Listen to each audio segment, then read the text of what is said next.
اعوذ باللہ من الشیطان الرجیم۔ بسم اللہ الرحمن الرحیم۔ السلام علیکم ورحمۃ اللہ وبرکاتہ۔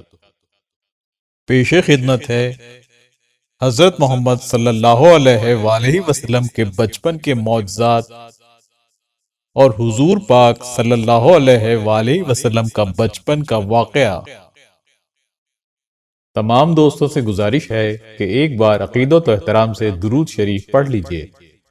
حضور اکرم صلی اللہ علیہ وآلہ وسلم نے فرمایا، جس نے مجھ پر ایک مرتبہ درود بھیجا، اللہ تعالیٰ اس پر 10 رحمتیں نازل فرمائے گا، اس کے 10 گناہ معاف فرمائے گا اور اس کے 10 درجے بلند فرمائے گا۔ اللہم صلی علی محمد وعلی آل محمد کما صلیت علی ابراہیم وعلی آل ابراہیم انک حمید مجید۔ اللہم بارک علی محمد وعلی آل محمد کما بارکت علی ابراہیم وعلی آل ابراہیم انک حمید مجید۔ اسلام مائی ٹرو بلیف کے تمام دوستوں کو محبت بھرا سلام۔ آپ دیکھ رہے ہیں اسلام مائی ٹرو بلیف چینل۔ ہم پیش کرتے ہیں آپ کے لیے بھرپور معلوماتی ویڈیوز۔ تمام احباب سے گزارش ہے کہ ہمارا چینل سبسکرائب کیجئے اور بیل آئیکن پر کلک کیجئے تاکہ ہماری نئی آنے والی تمام ویڈیوز سب سے پہلے آپ تک پہنچ سکیں، اور تمام دوستوں سے التماس ہے کہ ویڈیوز کو آخر تک دیکھیں تاکہ مکمل معلومات تک رسائی ممکن ہو سکے۔ اللہ تعالیٰ نے اپنے محبوب آخری نبی حضرت محمد مصطفیٰ صلی اللہ علیہ وآلہ وسلم کو ایسی صفات سے نوازا جس کی ازل سے لے کر ابد تک کوئی نظیر نہیں ملتی۔ رسول پاک صلی اللہ علیہ وآلہ وسلم اپنی اعلیٰ صفات و خوبیوں کی بنا پر بچپن ہی سے عرب کے باقی بچوں سے جدا دکھائی دیتے تھے۔ ولادت سرکار صلی اللہ علیہ وآلہ وسلم کا سال قریش کے لیے فراخی اور خوشحالی اور کشادگی کا سال کہا جاتا تھا، جبکہ اس سے پہلے قریش تنگی اور قحط کا شکار تھے۔ حضور صلی اللہ علیہ وآلہ وسلم کی برکت سے اس سال زمین سرسبز و شاداب ہو گئی، درخت بارآور ہو گئے اور قریش کے پاس ہر طرف سے زور کی بارش آنے لگی۔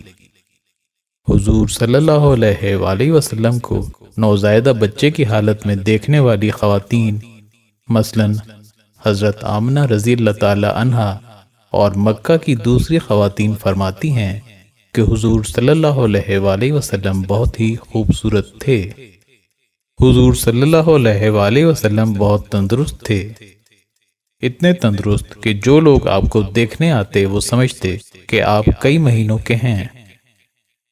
شرفاء عرب کی عادت تھی کہ وہ اپنے بچوں کو دودھ پلانے کے لیے گرد و نواح دیہاتوں میں بھیجتے تھے۔ دیہات کی صاف ستھری آب و ہوا میں بچوں کی تندرستی اور جسمانی صحت بھی اچھی ہو جاتی تھی، اور وہ خالص اور فصیح عربی زبان بھی سیکھ جاتے تھے، کیونکہ شہر کی زبان باہر کے آدمیوں کے میل جول سے خالص اور فصیح و بلیغ زبان نہیں رہا کرتی تھی۔ حضرت حلیمہ رضی اللہ تعالی عنہا کا بیان ہے کہ میں بنو سعد کی عورتوں کے ہمراہ دودھ پینے والے بچوں کی تلاش میں مکہ کو چلی۔ اس سال عرب میں بہت سخت کال پڑا ہوا تھا۔ میری گود میں ایک بچہ تھا، رات بھر وہ بھوک سے تڑپتا اور روتا بلبلاتا رہتا تھا، اور ہم اس کو بہلانے کے لیے تمام رات بیٹھ کر گزارتے تھے۔ سواری بھی اس قدر لاغر تھی کہ قافلے والوں کے ساتھ نہ چل سکتی تھی۔ بڑی مشکلوں سے یہ سفر طے ہوا۔ میرے ہمراہی بھی اس سے تنگ آ چکے تھے۔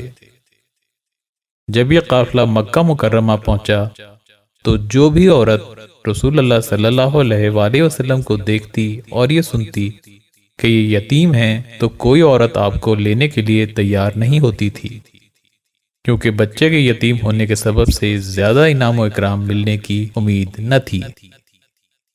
ادھر حضرت حلیمہ سعدیہ رضی اللہ تعالی عنہا کی قسمت کا ستارہ سریہ سے زیادہ بلند اور چاند سے زیادہ روشن تھا۔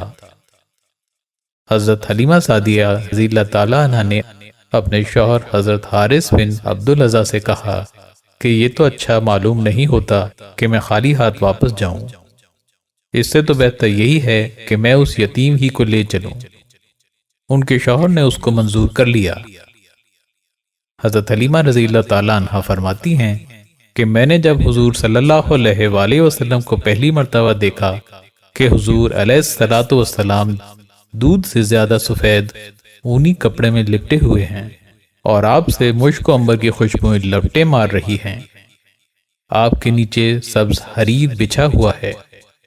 حلیمہ سعدیہ فرماتی ہیں کہ میں نے سوچا کہ آپ کو نیند سے بیدار کر دوں، مگر میں آپ کے حسن و جمال پر فریفتہ ہو گئی۔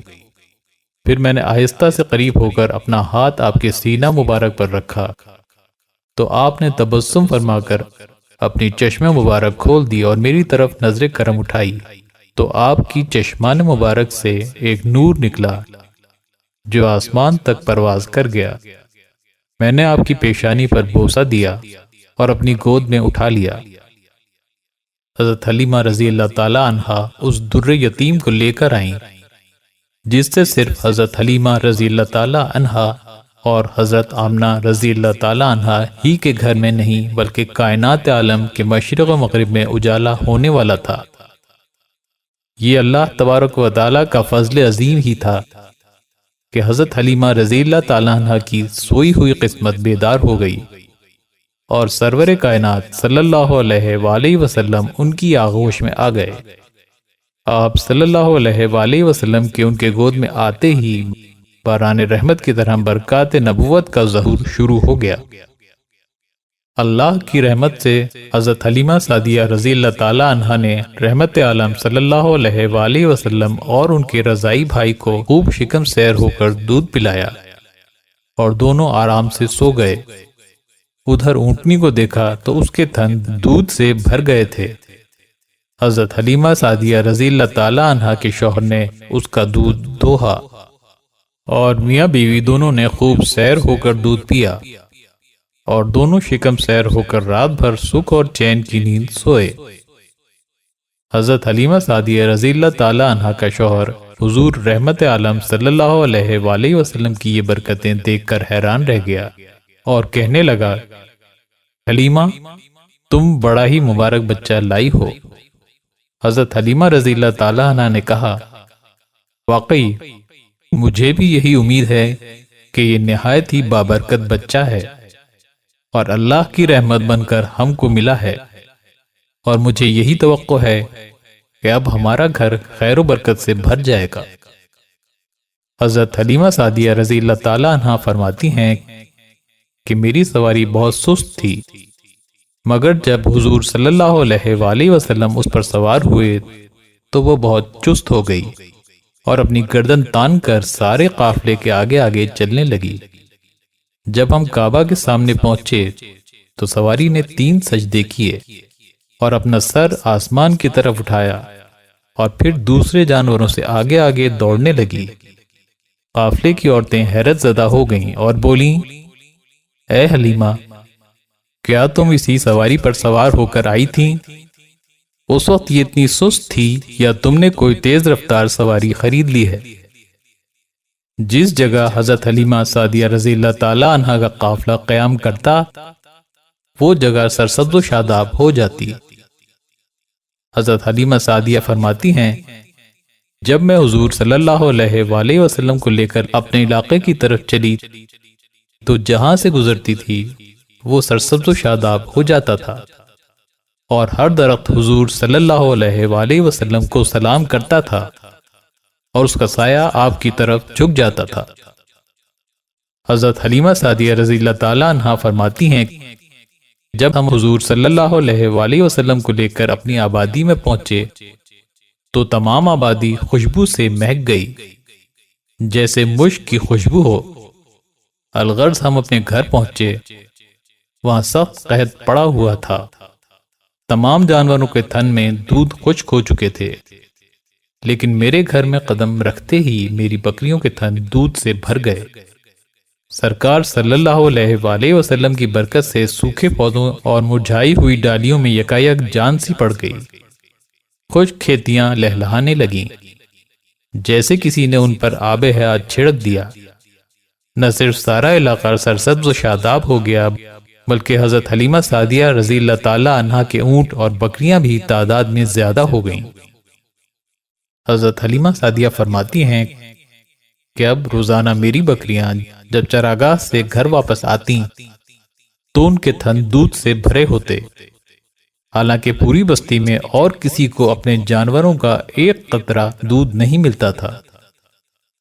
میرے قبیلے والوں نے اپنے چرواہوں سے کہا، تم لوگ بھی اپنے جانوروں کو اسی جگہ چراؤ جہاں حلیمہ سعدیہ رضی اللہ تعالی عنہا کے جانور چرتے ہیں۔ چنانچہ سب لوگ اسی چرگاہ میں اپنے مویشی چرانے لگے جہاں میری بکریاں چرتی تھیں، مگر یہاں تو چراگاہ اور جنگل کا کوئی عمل دخل ہی نہیں تھا۔ یہ تو رحمت عالم صلی اللہ علیہ وآلہ وسلم کے برکات نبوت کا فیض تھا، جس کو میں اور میرے شوہر کے سوا میری قوم کا کوئی شخص نہیں سمجھ سکتا تھا۔ حضرت حلیمہ سعدیہ رضی اللہ تعالی عنہا فرماتی ہیں کہ جب تک آپ صلی اللہ علیہ وآلہ وسلم ہمارے گھر میں رہے، آپ صلی اللہ علیہ وآلہ وسلم کے چہرہ مبارک کے نور سے میرا گھر ہمیشہ روشن و درخشاں رہتا تھا۔ جب مجھے اندر جانے کی ضرورت ہوتی تو آپ کے نور سے اندھیری کوٹری روشن ہو جاتی، اور جو چیز مجھے درکار ہوتی میں بلا تکلف اس روشنی سے حاصل کر لیتی تھی۔ حضرت حلیمہ سعدیہ رضی اللہ تعالیٰ عنہا فرماتی ہیں کہ حضور صلی اللہ علیہ وآلہ وسلم کا جھولا کبھی ہمارے ہلانے کا محتاج نہ ہوا۔ آپ صلی اللہ علیہ وآلہ وسلم جب جھولے میں ہوتے تھے تو حلیمہ سعدیہ یا گھر کے کسی دوسرے فرد کو کبھی جھولا جھلانے کی ضرورت نہ پڑتی تھی، بلکہ آپ کا جھولا خود بخود جھولتا رہتا تھا۔ فرشتے حضور صلی اللہ علیہ وآلہ وسلم کے پنگھوڑے کو جھلاتے تھے۔ حضور صلی اللہ علیہ وآلہ وسلم کے چچا حضرت زبیر بن عبد المطلب حضور صلی اللہ علیہ وآلہ وسلم کو گود میں اٹھا کر لوریاں دیتے تھے۔ حضور اکرم صلی اللہ علیہ وآلہ وسلم اپنے بچپن میں اپنے پنگھوڑے میں لیٹے ہوتے تو چاند کی طرف راغب ہوا کرتے تھے اور اکثر اس سے باتیں کیا کرتے تھے۔ جب حضور صلی اللہ علیہ وآلہ وسلم چاند کی طرف انگلی اٹھا کر اشارہ فرماتے تو چاند حضور کی مقدس و معطر انگلی مبارک کے اشارے سے حرکت کرتا تھا۔ بیقی اور ابن عساکر حضرت عباس بن عبد المطلب سے نقل کرتے ہیں، انہوں نے حضور صلی اللہ علیہ وآلہ وسلم سے عرض کیا، یا رسول اللہ صلی اللہ علیہ وآلہ وسلم، مجھے اس بات نے ایمان لانے پر مجبور کیا کہ آپ بچپن میں چاند سے گفتگو فرمایا کرتے تھے، اور آپ جدھر اشارہ فرماتے تھے چاند ادھر ہی ہو جاتا تھا۔ بچوں کی عادت کے مطابق کبھی بھی آپ صلی اللہ علیہ وآلہ وسلم نے کپڑوں میں بول و براز نہیں فرمایا، بلکہ ہمیشہ ایک معین وقت پر رفع حاجت فرماتے۔ بنی سعد کے لوگوں میں سے کسی کے جسم میں کوئی بیماری پیدا ہوتی تو وہ شخص آپ کا دست مبارک اپنی بیماری کی جگہ پر رکھتا اور اسے فوراً شفا ہو جاتی۔ صرف انسان ہی نہیں بلکہ کوئی اونٹ یا بکری بیمار ہو جاتی تو آپ کے دست مبارک سے اسے بھی شفا ہو جاتی۔ حضرت حلیمہ سعدیہ رضی اللہ تعالیٰ عنہا آپ کا بہت خیال رکھتی تھیں۔ ایک روز قدرے غافل ہو گئیں تو آپ اپنی رضائی بہن شیمہ کے ساتھ دوپہر کے وقت ریوڑ کی طرف نکل گئے۔ حضرت حلیمہ بے قرار ہو گئیں اور فوراً تلاش میں نکلی۔ جب بہن کے ساتھ دیکھا تو ان کی جان میں جان آئی۔ بیٹی پر ناراض ہوئیں کہ اتنی سخت دھوپ میں انہیں لے کر کیوں آئی ہو؟ شیمہ نے جواب دیا، امی جان، میرے بھائی کو دھوپ نے کچھ نہیں کہا۔ بادل ان پر مسلسل سایہ فکن رہا۔ جب یہ ٹھہرتے تو وہ بھی ٹھہر جاتا، اور جب یہ چلتے تو وہ بھی چل پڑتا تھا، یہاں تک کہ ہم یہاں پہنچ گئے۔ حضرت حلیمہ سعدیہ رضی اللہ تعالیٰ عنہا فرماتی ہیں کہ اللہ تعالیٰ حضور اکرم صلی اللہ علیہ وآلہ وسلم کی برکات سے ہمیں مستفید کرتا رہا، یہاں تک کہ حضور صلی اللہ علیہ وآلہ وسلم 2 برس کے ہو گئے اور میں نے آپ کا دودھ چھڑا دیا۔ آپ اس تیزی سے بڑھ رہے تھے کہ اس تیزی سے عام طور پر بچے نہیں بڑھا کرتے۔ اس طرح آپ 2 سال میں ہی خوب بڑے ہو گئے اور کھانے پینے لگے۔ ہم حضور صلی اللہ علیہ وآلہ وسلم کو لے کر حضرت آمنہ رضی اللہ تعالی عنہا کے پاس آئے اور انہوں نے حسب توفیق ہمیں انعام و اکرام سے نوازا۔ ہم آپ صلی اللہ علیہ وآلہ وسلم کو حضرت آمنہ کے پاس لے تو آئے، مگر دل سے ہم انہیں اپنے پاس رکھنے کے خواہش مند تھے، کیونکہ ہم نے حضور صلی اللہ علیہ وآلہ وسلم کی بہت سی برکات کا مشاہدہ کیا تھا۔ گو قاعدے کے مطابق اب ہمیں رحمت عالم صلی اللہ علیہ وآلہ وسلم کو اپنے پاس رکھنے کا کوئی حق نہیں تھا، مگر آپ صلی اللہ علیہ وآلہ وسلم کی برکات نبوت کی وجہ سے ایک لمحے کے لیے بھی ہمیں آپ صلی اللہ علیہ وآلہ وسلم کی جدائی گوارا نہیں تھی۔ عجیب اتفاق کی بات ہے کہ اس سال مکہ معظمہ میں وبائی بیماری پھیلی ہوئی تھی، چنانچہ ہم اس وبائی بیماری کا بہانہ کر کے رحمت عالم صلی اللہ علیہ وآلہ وسلم کو حضرت بی بی آمنہ رضی اللہ تعالی عنہا کی رضامندی سے واپس اپنے گھر لے آئے، اور ہمارا گھر پھر سے رحمتوں اور برکتوں کی جنت بن گیا، اور آپ صلی اللہ علیہ وآلہ وسلم ہمارے پاس نہایت خوش و خرم ہو کر رہنے لگے۔ حضرت حلیمہ سعدیہ کے گھر میں رہنے کے دوران جب حضور صلی اللہ علیہ وآلہ وسلم بڑے ہوئے اور بچوں کو کھیلتے ہوئے دیکھتے، مگر خود ہمیشہ ہر قسم کے کھیل کود سے علیحدہ رہتے، جب لڑکے آپ کو کھیلنے کے لیے بلاتے تو حضور صلی اللہ علیہ وآلہ وسلم فرماتے کہ میں کھیلنے کے لیے پیدا نہیں کیا گیا۔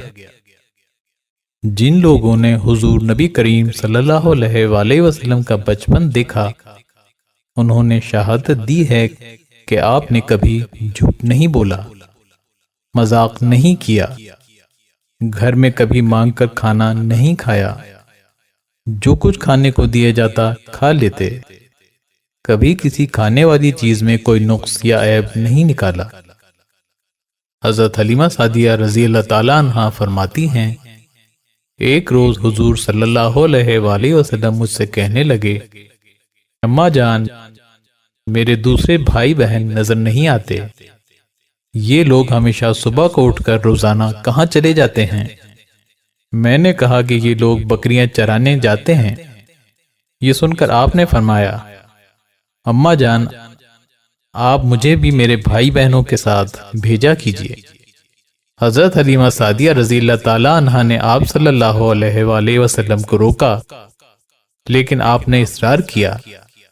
آخر حلیمہ سعدیہ رضی اللہ تعالی عنہا نے آپ صلی اللہ علیہ وآلہ وسلم کے اصرار پر مجبور ہو کر آپ کو اپنے بچوں کے ساتھ چراگاہ جانے کی اجازت دے دی۔ آپ روزانہ اس چراگاہ میں تشریف لے جاتے جہاں حضرت حلیمہ سعدیہ رضی اللہ تعالی عنہا کی بکریاں چرتی تھیں۔ آپ صلی اللہ علیہ وآلہ وسلم کی برکت سے حضرت حلیمہ سعدیہ کی بکریوں کی تعداد روز افزوں زیادہ ہوتی گئی۔ دودھ دینے والی بکریاں پہلے سے زیادہ دودھ دینے لگیں، بکرے تر و تازہ ہونے لگے، اور چراگاہ میں ہریالی بھی بڑھنے لگی۔ یہ سب دیکھ کر بنو سعد خوش ہو گئے۔ بکریاں چراگاہوں میں لے جا کر ان کی دیکھ بھال کرنا، جو تمام انبیاء اور رسولوں علیہ السلام کی سنت ہے، آپ نے اپنے اس عمل سے بچپن ہی میں اپنی اس خصلت نبوت کا اظہار فرما دیا۔ حضرت حلیمہ سعدیہ رضی اللہ تعالیٰ عنہ فرماتی ہیں کہ جب پہلے دن حضور صلی اللہ علیہ وآلہ وسلم اپنے رضائی بہن بھائیوں کے ہمراہ جنگل میں بکریاں چرانے کے لیے گئے تو اس دن شام کو ہم لوگ ان کے انتظار میں کھڑے ہو گئے۔ ہم نے دیکھا کہ حضور صلی اللہ علیہ وآلہ وسلم کی روشنی چاروں طرف پھیلی ہوئی ہے اور بکریاں مبارک قدموں سے لپٹی چلی جاتی ہیں۔ ایک بکری کا پاؤں میرے لڑکے نے توڑ دیا تھا، وہ جب آپ کے قدموں سے لپٹی تو حضور صلی اللہ علیہ وآلہ وسلم نے اس کے پاؤں پر ہاتھ پھیرا تو وہ فوراً اچھا ہو گیا۔ پھر میں نے اپنے بیٹے سے دریافت کیا کہ آج تم نے اپنے بھائی محمد صلی اللہ علیہ وآلہ وسلم کا کیا حال دیکھا؟ میرے بیٹے نے کہا کہ آج ہم نے دیکھا کہ ہمارے اس بھائی کے سامنے جو بھی درخت اور پتھر اور پہاڑ آیا یا جنگل کے جانور سب بلند آواز سے کہنے لگے، السلام علیکہ یا رسول اللہ، اور جس مقام پر یہ قدم مبارک رکھتے